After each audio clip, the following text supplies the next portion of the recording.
حالانکہ مدینہ کیا چیز ہے؟ اس کا پرانا نام ہے یثرب۔ یثرب کیا ہوتا ہے؟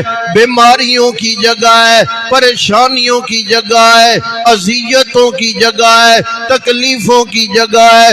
لیکن رسول پاک علیہ السلام کے آنے سے یہ یثرب نہیں رہ گیا، یہ مدینہ الرسول بن گیا، یہ مدینہ النبی بن گیا، یہ مدینہ منورہ بن گیا۔ اب اسے پرانا نام بولنا جائز نہیں ہے، اسے یثرب کہنا جائز نہیں ہے، اس لیے کہ یثرب بیماریوں کی جگہ ہے، لیکن میرے نبی کے قدموں کے لگنے سے اللہ نے مدینے سے شرک کی بیماری ختم کر کے انہیں توحید کی شفا دے دی ہے۔